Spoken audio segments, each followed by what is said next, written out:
Intro ही वैसे दिया था कि वो लोग मेरे को जो चाहिए वही क्वेश्चन पूछना चालू मतलब कर पहले दिए। से इंट्रोडक्शन बना के रखा था हाँ, इंट्रोडक्शन वो मैंने अच्छे से बना के रखा था कि मेरे को क्या बोलना है। और पहले जब इंटरव्यू चालू हुआ था थोड़ा नर्वस था मैं। So hey guys, welcome back to another new placement series video. तो आज है गाइस मेरे साथ और एक गेस्ट जिनका जो प्लेसमेंट है वो बहुत ही जाने मानी कंपनी में हुआ है एंड होप्स हो कि आपको भी इस कंपनी का जो नाम है वो आगे देखने को मिलेगा अपने प्लेसमेंट्स में। तो जानेंगे गाइस हम इनसे कि कैसे इन्होंने प्लेसमेंट की प्रिपरेशन की एंड ओवरऑल प्लेसमेंट में क्या क्या क्वेश्चंस पूछे इन्हें। तो चलिए बात करते हैं इनसे एंड देखते हैं कि कैसा इनका ओवरऑल एक्सपीरियंस था। तो सबसे पहले तो हमारी ऑडियंस को अपना इंट्रोडक्शन दे दीजिए। Hello guys, myself Ankit Sriramwar. I am currently pursuing computer engineering from Srinagar Institute of Technology, Lonavala. Basically, I was born and brought up from Gadchiroli. Okay. And right now I am in Lonavala. Okay ठीक है, तो college Lonavala में है, तो लोनावला में ठीक है। तो सबसे पहले तो मेरा ये क्वेश्चन है कि तुम्हें 10th एंड 12th में कितने परसेंट थे? 10th and 12th में I got 83 in 10th and 12th में मेरे को 71 थे। डज इट मैटर कि 10th एंड 12th में इतने परसेंट चाहिए? नहीं, ऐसा कुछ नहीं है कि मैटर करते हैं। अगर आप कॉलेज के प्लेसमेंट से ले रहे हो तो मैटर करता है। अगर ऑन कैंपस ले रहे हो तो मैटर करता है क्योंकि 60% का क्राइटेरिया होता है। पर ऑफ कैंपस ले रहे हो तुम लोग तो फिर डिपेंड करता है company to company. Off campus में चल जाता है बट ऑन कैंपस पहले ही बोल देते हैं कि 60 के ऊपर चाहिए। सही है। एंड जैसे अभी engineering most of the companies जो आते हैं उनका क्राइटेरिया होता है कि 60% थ्रू आउट चाहिए तुम लोग को। ओके। एंड जो इंजीनियरिंग का एग्रीगेट सीजीपीए है वो कितने से? वो मेरा अभी 8.5 है। ओके। एंड इंजीनियरिंग का सीजीपीए भी मैटर करता है कि मतलब इतना चाहिए? उसका भी मैटर करता है। बैकलॉग्स नहीं चाहिए तुम लोग को करंट सेमेस्टर में, मतलब करंट जब तुम अप्लाई कर रहे हो पहले एक्टिव नहीं चाहिए। और फिर तुम लोग का सीजीपीए 60% अबव है तो ठीक है, कोई सीन नहीं। वो भी डिपेंड करता है बट मेनली 6.5 या फिर 7 के ऊपर चाहिए। 6.57 ठीक है। तो ये तो बेसिक चीज़ है। ठीक है, तो इनको ऑलमोस्ट सारी कंपनीज में क्राइटेरिया बैठ जाएगा क्योंकि 60 के अबव 10th एंड 12th में। एंड जो इंजीनियरिंग है वो भी मतलब अच्छा ही मुझे लग रहा है। तो सबसे इम्पोर्टेंट क्वेश्चन कि आपका जो प्लेसमेंट है वो कौन सी कंपनी में हुआ है एंड क्या पैकेज है? मेरा का प्लेसमेंट हुआ है कॉग्निजेंट में। ओके। जेंसी के रोल के लिए। और मेरा 4 LPA का पैकेज है। ओके। तो जो कॉग्निजेंट है उसमें जेंसी और एक रहता है ना? जेंसी होता है और एक जेंसी प्रो होता है। तो इसके बारे में हम डिटेल में आगे बात करेंगे। ठीक है। तो सबसे पहले तो बेसिक जो प्लेसमेंट्स की कैसी तैयारी वगैरह की उसके ऊपर बात करते हैं एंड फिर इंटरव्यू की ओर हम जाएंगे। तो सबसे पहले तो मुझे ये जानना है कि तुमने प्लेसमेंट की जो प्रिपरेशन है वो कब से स्टार्ट की? प्लेसमेंट का ऐसे कुछ मतलब हम लोग का तो कोविड बैच था तो ऑनलाइन ही चल रहा था सब। तो 3rd ईयर में भी हम लोग घर में ही थे ऑनलाइन में। उधर सर्टिफिकेशंस वगैरह किए थोड़े। फिर बाद में हम लोग को 3rd ईयर के 2nd सेम में मतलब TPO से हमको इन्फॉर्मेशन मिला कि प्रिपरेशन चालू करना है। 3rd ईयर के 2nd मतलब 6 सेमेस्टर में? हाँ, 6 सेम से फिर एप्टी का और फिर बेसिक प्रोग्रामिंग का हम लोग ने मतलब लीड कोड या इधर से उधर से प्रोग्रामिंग का चालू किया था। तो जितना मुझे पता है कि जैसे 2019 में हमारा एडमिशन हुआ है एंड सेम ही मतलब बैच में रहेंगे हम ऑलमोस्ट, क्योंकि ये भी फाइनल ईयर में मैं भी हूँ। तो फर्स्ट ईयर अपना ऑफलाइन हुआ था, उसके बाद कोविड हो गया था। ठीक है। तो कोविड में मतलब कुछ फोकस था या फिर पहले कुछ ऐसे टाइम पास हो गया ऐसा कुछ? फर्स्ट ईयर में ऐसा कुछ नहीं था। मैं जो बैकग्राउंड से आता हूँ तो मैं तो पहली बार प्रोग्रामिंग से इधर आके मतलब मेरे को पता चला था पाइथन के बारे में, तो मैंने पाइथन से स्टार्ट किया था। पर फिर लॉकडाउन में मैं पाइथन से फिर मैं थोड़ा वेब डेव में चला गया। तो फिर वेब डेव में जाने के बाद उधर से मैं जावास्क्रिप्ट पे ज़्यादा फोकस करने लगा। तो अगर सपोज मैं तुझे ये पूछता हूँ कि स्टार्टिंग में मेन फोकस लैंग्वेज पे कोई किया या फिर HTML वगैरह बेसिक सा स्टार्ट? नहीं, पहले तो मेरा लैंग्वेज था। कोई भी एक लैंग्वेज अगर तुम कर लोगे, तुम लोग को बेसिक कॉन्सेप्ट आ गया प्रोग्रामिंग का, लॉजिक क्या होता है, तो फिर कोई भी लैंग्वेज कर सकते हो। तो तुमने कहाँ से स्टार्ट किया? मैंने चालू किया पाइथन से, जो मेरे को लगा कि सबसे ईजी है। और वो है एक्चुअली में ईजी है। एंड पाइथन जैसे सीखना कोर्सेज बाय किए थे या फिर यूट्यूब से किया था? या मैंने पहले यूट्यूब से किया था, पर क्या होता है ना, फ्री कोर्सेज में उतना गाइडेंस नहीं मिलता है। फिर मैंने NPTEL से भी एक सर्टिफिकेशन कोर्स किया था पाइथन के लिए। तो उधर से मेरे को थोड़ा ज़्यादा पाइथन के बारे में नॉलेज पड़ा। पर फिर जावास्क्रिप्ट के बारे में मैंने फिर यूट्यूब से किया और मेरी दीदी भी थी तो थोड़ा वैसे किया मैंने। ठीक है, तो इन्होंने अपना जो प्रिपरेशन है वो ऑलमोस्ट सेकेंड ईयर से अच्छा खासा स्टार्ट कर दिया था। अगर मैं एकदम स्पेसिफिक सर्टिफिकेशन के बारे में बात करूँ तो क्या सर्टिफिकेशन कोर्सेज करना चाहिए या फिर नहीं करना चाहिए? सर्टिफिकेशन कोर्स डिपेंड करता है, पर मैं बोलूँगा कि करो, एक दो रखो। मतलब कोई कोई कंपनी का क्राइटेरिया में रहता है कि तुम लोग को सर्टिफिकेशन चाहिए, पर ऐसे लेजिट जो कंपनीज होते हैं उधर से सर्टिफिकेशन करो। यूडेमी, कोर्सेरा ये मैं नहीं बोलूँगा। अगर तुम लोग NPTEL या फिर माइक्रोसॉफ्ट ये लोग का सर्टिफिकेशन है तो ट्राई करो वो वाला। और ये एक चीज़ मुझे पता चलती है कि ग्लोबल सर्टिफिकेशन का भी मतलब ज़्यादा हाँ, इफेक्ट पड़ता है। जैसे ग्लोबल में हो गया ओरेकल हो गया, IBM हो गया, माइक्रोसॉफ्ट, गूगल, ये करते तो ज़्यादा बेनिफिट होता है। ठीक है, तो वो देख सकते हो। और इंटर्नशिप के बारे में बात किया जाए तो इंटर्नशिप की या फिर नहीं? इंटर्नशिप मैंने की थी, थर्ड ईयर के सेकंड सेम में था मेरा। ऐसा कुछ अच्छी खासी कंपनी से नहीं किया, पर मतलब हम लोग का क्राइटेरिया था कि हम लोग को कंपलसरी एक इंटर्नशिप करना है। जैसे पुणे यूनिवर्सिटी का रहता है कि थर्ड ईयर में इंटर्नशिप करना ही पड़ता है। हाँ, तो फिर एक कंपनी से कर लिया था मैंने 3 महीने का वेब डेव का। ओके, तो देखो इन्होंने वेब डेवलपमेंट में किया था क्योंकि उनको इंटरेस्ट था। ठीक है, तो वेब डेवलपमेंट में जब इंटर्नशिप किया तो उससे मतलब प्रैक्टिकल नॉलेज आया या फिर नहीं?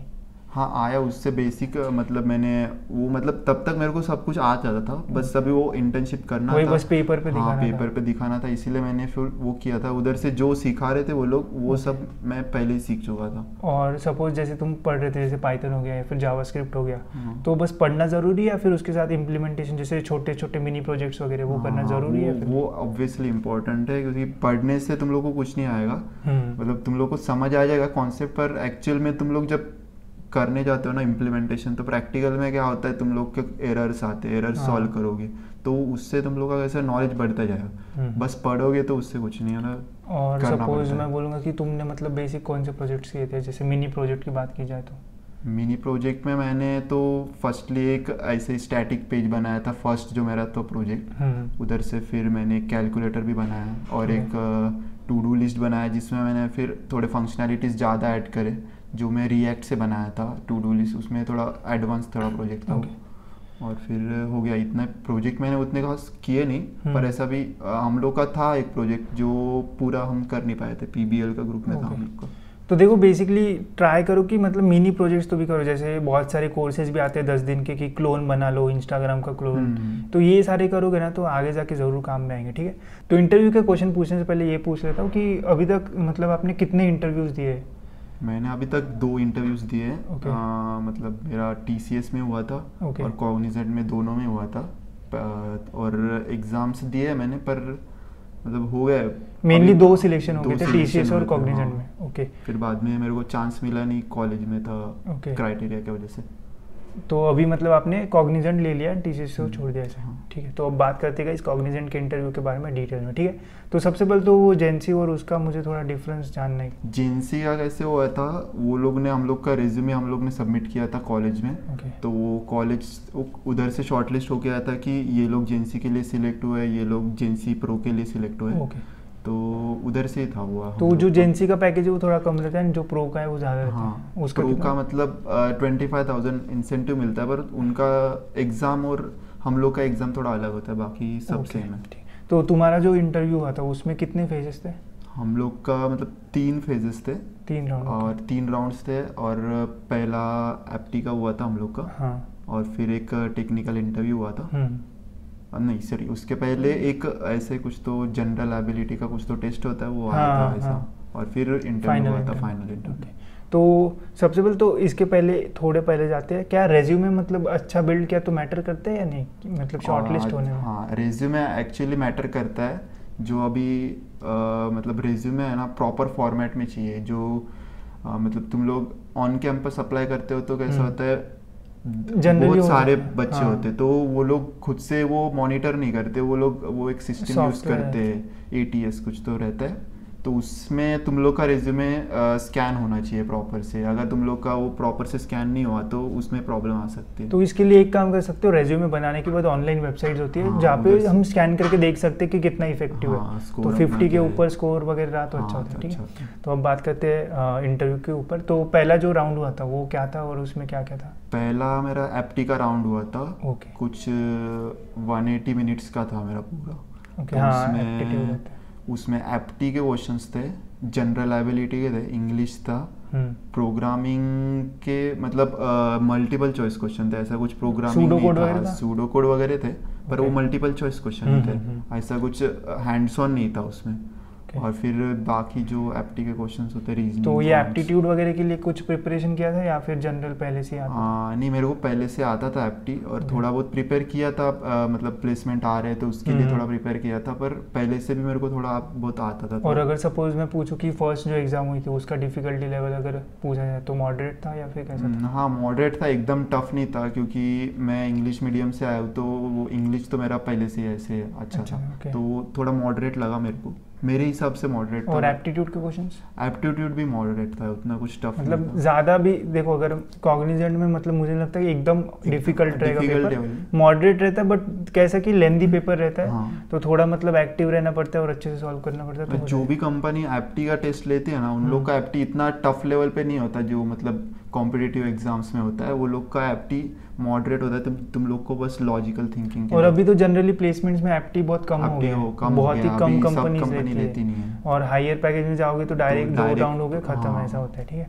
तो एप्टीट्यूड के बाद फिर सेकंड राउंड पहले सिलेक्शन हुआ? सेकंड राउंड हम लोग का वो कुछ तो पता नहीं है, वो एक ऐसा था कि मतलब वो टेस्ट था इंग्लिश वगैरह चेक करने के लिए कि बंदे को इंग्लिश समझ में आता है, इंग्लिश रीड कर पाता है या नहीं, और उसका कॉन्फिडेंस वगैरह चेक करने के लिए था। वो लेवल वगैरह वाला था कि 60 पर 70 ऐसा कुछ? नहीं, ऐसा कुछ नहीं था, वो बस ऐसे राउंड हुआ था, वो कंपलसरी नहीं था, वो तो चेक तो बेसिक सा राउंड होगा, बेसिक सा राउंड था। तो ये सेकंड हो गया। एंड थर्ड होगा सबसे इम्पोर्टेंट इंटरव्यू। हाँ। तो इंटरव्यू में ऑनलाइन था ऑफलाइन था? ऑनलाइन था मेरा। ओके, तो फिर कैसा हुआ ओवरऑल? एंड इंटरव्यू के पहले कुछ और प्रिपेयर किया या फिर डायरेक्ट ही 1-2 दिन में पूरा कंप्लीट हो गया था? नहीं, इंटरव्यू के लिए मैंने पहले प्रिपेयर किया था। मतलब मैं इसके पहले भी मेरा बहुत सारे इसमें शॉर्ट लिस्ट हुआ था, तो मैं कंटिन्यूसली यूट्यूब पे इंटरव्यू एक्सपीरियंस देख रहा था लोगों के, और फिर देख रहा था कि कौन से टाइप के क्वेश्चन पूछ रहे हैं और ये क्वेश्चन पूछने के बाद क्या आंसर देना चाहिए, ये सब मैं पहले से प्रिपेयर कर रहा था। तो जो इंटरव्यू आया तो तब मैं मतलब अच्छे से मतलब अच्छे खासी इसमें एनवायरनमेंट में था। हाँ। क्योंकि कैसा कि एक बार इंटरव्यू शुरू हो गए फ्लो में रहा तो बहुत ईजी हो जाता है, अगर एक साथ मतलब 6 महीने में एक इंटरव्यू दे रहे तो थोड़ा डिफिकल्ट होता है। तो मैं चल रहा था, मेरे 2-3 हो गए थे तभी। तो इसीलिए मेरा, तो अगर मैं बोलूँ कि इंटरव्यू जैसे स्टार्ट हुआ तो मतलब स्पेसिफिक अगर कुछ क्वेश्चंस याद हो गए तो ऑडियंस को बताओ, क्योंकि जो देख रहे होंगे उनको अगर स्पेसिफिक क्वेश्चन पता चलते हैं, क्योंकि कॉग्निजेंट में मुझे तो पता है बहुत सारे स्टूडेंट्स बैठने वाले हैं। हाँ, वो स्पेसिफिक क्वेश्चंस होते हैं कुछ टेक्निकल में, मतलब मेरा टेक्निकल एक क्या होता है ना, मेरे सर ने मेरे को बताया था टिप कि इंटरव्यू ना अपने से कंट्रोल करना सीखो। मतलब वो एक था, मेरे को बहुत अच्छा लगा। मतलब जैसे हम इंट्रोडक्शन देंगे उसी के आगे फिर क्वेश्चंस होते हैं। मैंने इंट्रो ही वैसे दिया था कि वो लोग मेरे को जो चाहिए वही क्वेश्चन पूछना चाहते थे। मतलब पहले से इंट्रोडक्शन बना के रखा था? हाँ, इंट्रोडक्शन वो मैंने अच्छे से बना के रखा था कि मेरे को क्या बोलना है। और पहले जब इंटरव्यू चालू हुआ था थोड़ा नर्वस था मैं, फिर बाद में मतलब मैं थोड़ा ये हो गया था क्योंकि फिर क्वेश्चन वैसे आने लगे कि मेरे को जो चाहिए वो। तो मेरे को क्वेश्चंस आए थे, मतलब पहले तो बबल सॉर्ट का पूछा था, फिर बाद में उसका मैंने प्रोग्राम ऐसे सूडो कोड में बताया था, ऐसा कुछ मतलब मेन जो भी कंसेप्ट बताया था और बुक पे लिख के बताया था। और फिर बाद में ऐसा कुछ मतलब थ्योरी वाले क्वेश्चंस थे उस कॉन्सेप्ट पे। मैंने जावास्क्रिप्ट बोला था तो फिर जावास्क्रिप्ट के कुछ कीवर्ड्स थे, दिस वर्ड, और ऐसे कुछ 2-3 कीवर्ड्स थे उनके बारे में पूछा। फिर एरर्स के बारे में पूछा, ये एरर्स का क्या मतलब होता है, तो ये सब पूछा था। मतलब जैसे तुमने बताया इंट्रोडक्शन में उसी से रिलेटेड। अगर सपोज मैं बोलूँ कि इंट्रोडक्शन बनाने के लिए कोई टिप्स चाहिए होगी ऑडियंस को, तो उनको क्या बताओगे तुम? उनको मतलब इंक्लूड रहना ही चाहिए इंट्रोडक्शन। हाँ, इंट्रोडक्शन में तुम लोग देख सकते हो अपना मतलब कहाँ से आ रहे हो, कौन से स्कूल से हो, ये तो मेन है, मतलब बताना चाहिए बेसिक। क्योंकि मतलब जो नॉर्मल कंपनीज होते हैं, अभी मैं तो था टायर 3 से हूँ, तो टायर 3 कॉलेजेस में थोड़ा कंपनीज कम पैकेजेस वाली आती है, तो इधर तुम लोग को बेसिकली वो बताना ही पड़ता है कॉलेज कौन सा है, स्कूल कौन सा है, फिर अभी क्या कर रहे हो। फिर उसके बाद ना जो मेन होता है वो है टेक्निकल, अपने टेक्निकल स्टैक्स बताते हो, ध्यान से बताना, जो तुमको आता है वही बताना। अगर तुमने बता दिया भाई अभी मेरे को जैसा आता था जावास्क्रिप्ट, पाइथन आता था, मैंने बताया वो, पर वो लोग अगर तुम लोग बता रहे हो मेरे को जावा आता है या C++ आता है, मैंने उधर कॉम्पिटिटिव कोडिंग की है लीड कोड से, इससे, अगर तुम लोग को नहीं आ रहा है तो फिर तुम लोग गए, आता है तो तुम लोग का ठीक है, नहीं आता है तो फिर ट्राई करो कि जो आता है वही बताओ। ओके, सामने क्वेश्चन वैसे ही आ जाएंगे, फिर तुम लोग को टफ तो फिर हो जाएगा। इंट्रोडक्शन में और मतलब जैसे ये तो स्किल सेट हो गया, फिर इसके अलावा जैसे हॉबीज़ वगैरह भी डालना चाहिए नहीं डालना चाहिए? ऐसा मेरे को लगा नहीं, मेरे को लगा कि मतलब अगर तुम लोग टेक्निकल रोल के लिए दे रहे हो एग्जाम, तो ऑब्वियसली तुम लोग अपना टेक्निकल मतलब ज़्यादा फोकस टेक्निकल पे करोगे। तो मैंने हॉबीज़ वगैरह कुछ दिया नहीं था, मैंने बस मेरा इंट्रो दिया था किधर से वो कहाँ पे पढ़ रहा हूँ, और फिर मैंने टेक्निकल के बारे में बताया। और कोई प्रोजेक्ट के बारे में कुछ बताया? प्रोजेक्ट भी था मेरा, प्रोजेक्ट के बारे में बताया मैंने पहले फाइनल इंटरव्यू में प्रोजेक्ट के बारे में बताया मैंने। क्योंकि क्या होता है ना, वो भी एक है, अगर मैं प्रोजेक्ट के बारे में बताने लगा हूँ तो वो लोग फिर मेरे प्रोजेक्ट पे क्वेश्चन करेंगे ज़्यादा से ज़्यादा। देखो तो मेन फ्लो खुद से बनाने का, कि सपोज इंट्रोडक्शन आपने दिया, XYZ चीज़ें बोली, उसमें आपने एक टेक्निकल बताया और प्रोजेक्ट बताया, ठीक है, ये चीज़ें ऐसी है कि हमको पता है कि हम ये बताने वाले हैं, तो वो पढ़ के जाओगे तो आगे वाला भी वही पूछेगा। ठीक, ये स्ट्रैटेजी से जाओगे तो ज़्यादा अच्छा रहेगा। ठीक है, एंड प्रोजेक्ट पे क्वेश्चन अच्छे खासे पूछे या फिर? हाँ, प्रोजेक्ट पे अच्छे खासे क्वेश्चन पूछे थे, क्योंकि वो मैंने टेक स्टैक मेरा वही था जो मेरा प्रोजेक्ट में मैं यूज़ कर रहा हूँ। तो और प्रोजेक्ट अपना खुद का जो है अच्छे से प्रिपेयर करके जाना पड़ता है, तुमको बताना आना चाहिए, तो उसके लिए प्रैक्टिस कर सकते हैं लोग। तो वो एक है, मैंने अच्छे से प्रिपेयर करके गया था, और फिर उस पर क्वेश्चन पूछा था हम लोग ने, ब्लॉकचेन का बताया था, तो फिर मेरे को ब्लॉकचेन पे क्वेश्चन किया गया था, फिर मेरे को उस पे, और फिर ऐसे ही क्वेश्चन आ गए थे प्रोजेक्ट्स पे। ओके, सही है। एंड इसके अलावा जैसे बॉडी लैंग्वेज या फिर कम्युनिकेशन स्किल्स हो गए, तो ये मैटर करती है या फिर हिंदी इंग्लिश में दे सकते हैं? ये एक्चुअली मैं इंग्लिश में प्रीफर करूँगा, इंग्लिश में दो इंटरव्यू, इंग्लिश का प्रैक्टिस करो। टूटी फूटी इंग्लिश रहेगी तभी चलेगा, पर ट्राई करो कि इंग्लिश में दो, क्योंकि अगर सामने वाला हिंदी में पूछ रहा है तो ठीक है, पर अगर आप लोग इंग्लिश में चल रहा है तो इंग्लिश में ट्राई करो देने का। इवन दो यू आर मतलब तुम लोग अटक रहे हो तो भी चलेगा, पर ट्राई करो कि इंग्लिश में। वो जो फर्स्ट इम्पैक्ट है वो अच्छा पड़ता है। एंड अगर मतलब एकदम फ्लुएंसी भी दिखती है तो सही। एंड प्रैक्टिस वगैरह करना रहा तो कैसे करना चाहिए? प्रैक्टिस का मतलब अभी मैंने तो आईने से किया था, बराबर मिरर से, कि मतलब मैं कैसे दिख रहा हूँ, पहले मेरे को खुद से ट्राई करना था। और ऐसे मॉक्स वगैरह यूट्यूब पे कई चैनल्स है जो लोग मॉक्स लेते हैं, पर वो लोग थोड़ा चार्ज भी करते हैं, तो तुम लोग देख सकते हो अगर मतलब। और ये भी कर सकते हो कि जैसे तुम्हारे फ्रेंड्स है, जैसे अभी फाइनल ईयर में जब जाओगे तो सभी प्लेसमेंट के लिए तैयारी करते हैं, ठीक है, आगे वालों को भी ज़रूरत है, आपको भी ज़रूरत है, तो एक कम्युनिटी बना सकते हो जिसमें इंग्लिश में बात वगैरह कर सकते हो। ये भी हमने ट्राई किया था, हम लोग थर्ड ईयर में थे, तो ऐसे ही टाइम पास के लिए करते थे, तब भी हम लोग का ये चालू नहीं हुआ था कि प्लेसमेंट वगैरह, पर हम लोग फिर तभी करते थे ऐसे, पर तभी ज़्यादा क्वेश्चन नहीं पूछ सकते थे क्योंकि हम लोग का मतलब नहीं था एक्सपीरियंस, किसी को भी नहीं था। तो फिर थोड़ा तब किया था मैंने हम लोग ये। तो ओवरऑल तुम्हारा जो इंटरव्यू है वो कितने मिनट्स तक चला? मेरा चला 30-35 मिनट्स तक चला। एंड आपने ऑलमोस्ट सारे क्वेश्चंस के आंसर दिए या फिर कुछ नहीं आया? नहीं, कुछ नहीं आया, फिर वो तो मैं बताया नहीं। स्किप और फिर मैंने बोला कि मतलब पता नहीं, पर मैं इसके बारे में पढ़ूंगा, ऐसे कुछ आंसर्स दिए थे मैंने। तो वो था। एंड जब इंटरव्यू खत्म वगैरह हुआ था तो मतलब कैसा लगा था कि ओवरऑल हो जाएगा या फिर नहीं? मैं कॉन्फिडेंट था, मैंने जैसे आंसर्स दिए मेरे को लगा कि इंटरव्यू मेरे से खुश है, क्योंकि जो उसका मतलब रिस्पॉन्स आ रहा था उससे मेरे को समझ रहा था कि हो गया है मेरा। तो मैं कॉन्फिडेंट था कि 80-90% मेरा हो ही गया है, पर अभी डिपेंड करता है। तो जब इंटरव्यू दोगे तब समझ में आ ही जाता है कि जब अभी तो आपने नहीं दिया होगा, तो जब दोगे तो इंटरव्यू खत्म होते ही समझ जाता है कि हो जाएगा या फिर नहीं हो जाएगा, वो मतलब वो कॉन्फिडेंस आ जाता है। तो कॉग्निजेंट में तो हो गया है, जो कि बहुत बढ़िया बात है। एंड जैसे स्टार्टिंग में आपने बोला कि TCS में भी आपने इंटरव्यू दिया था, तो उसका कुछ एक्सपीरियंस शेयर करना चाहोगे? TCS में मेरा कॉग्निजेंट के बाद हुआ था, मतलब वो उसका मतलब थोड़ा लेट आया था एग्जाम का रिजल्ट, तो उसका बाद में इंटरव्यू हुआ था। तो कॉग्निजेंट का मैं पहले दे चुका था, तो मैं थोड़ा कॉन्फिडेंट था इंटरव्यू के लिए। और फिर मेरा भी वही सेम प्रोसेस था उसका, पर उसका एक इंटरव्यू में 3 इंटरव्यूज थे, तो 40-45 मिनट्स तक चला था वो। उसमें वो लोग ने टेक्निकल, मैनेजरल और HR तीनों एक ही साथ हुआ था, तो वो थोड़ा मतलब था लेंथी भी था। हाँ, बहुत बड़ा था, ज़्यादा क्वेश्चंस थे उसमें, पर ठीक था वो भी। मतलब मैं दे दिया था मैंने अच्छे से। एंड मेनली जो कॉग्निजेंट है, TCS है, एंड इसके अलावा जो भी मेन IT, ये मास रिक्रूटर्स में भी ज़्यादा है, ठीक है। तो बहुत सारे स्टूडेंट्स यहाँ पे बैठते हैं, तो जो लेवल है वो भी मतलब थोड़ा मॉडरेट टाइप ही रहता है, बट अगर थोड़ा अच्छा खासा प्रिपरेशन हो जाता है, कॉन्फिडेंस रहता है, तो इजीली मतलब लगता है कि क्रैक कर सकते हो, ठीक है।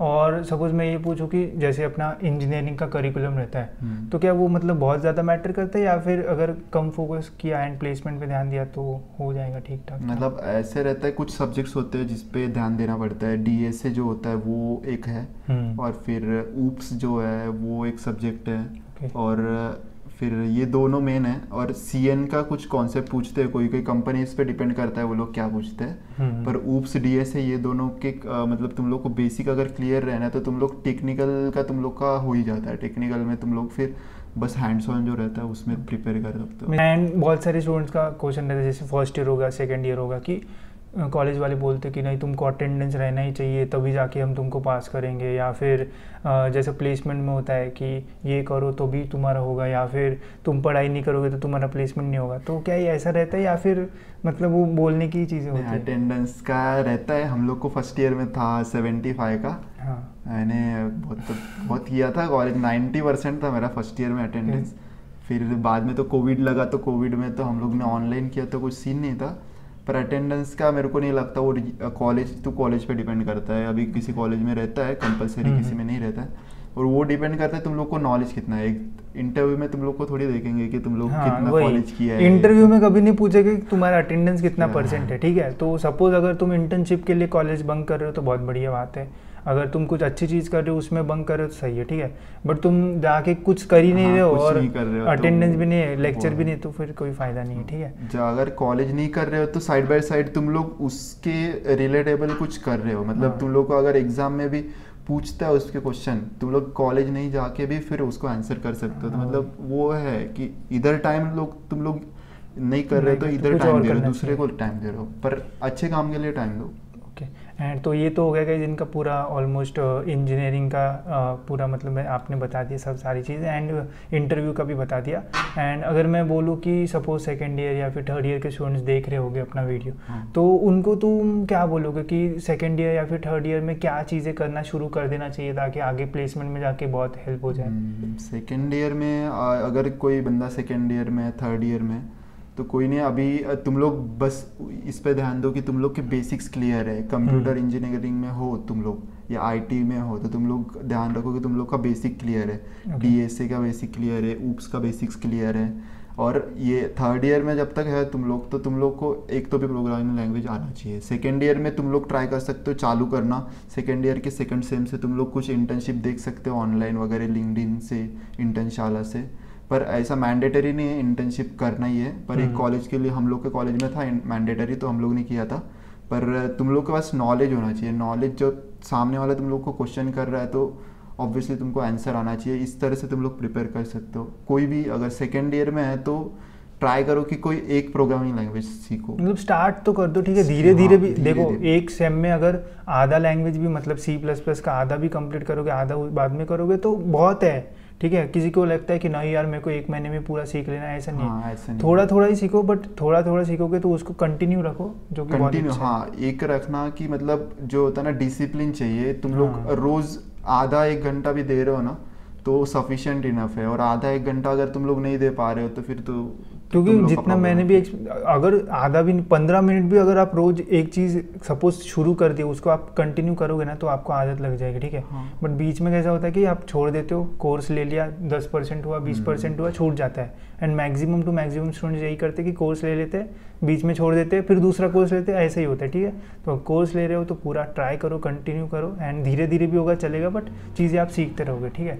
तो ये था गाइस इनका एक्सपीरियंस। होप्स आपको सभी को जो है वो इनकी सारी जो चीज़ें वो सही लगी होगी। अगर कुछ पूछना होगा कॉग्निजेंट इंटरव्यू, TCS इंटरव्यू के बारे में, या फिर कुछ भी और क्वेश्चंस होंगे तो इनकी जो इंस्टाग्राम ID है वो मैं डिस्क्रिप्शन में डाल दूंगा। वहाँ पे आप इनको जो क्वेश्चंस है वो पूछ सकते हो, और ये भी पूछ सकते हो कि कैसे और प्रिपरेशन करना चाहिए, कहाँ से रेफर वगैरह करना चाहिए।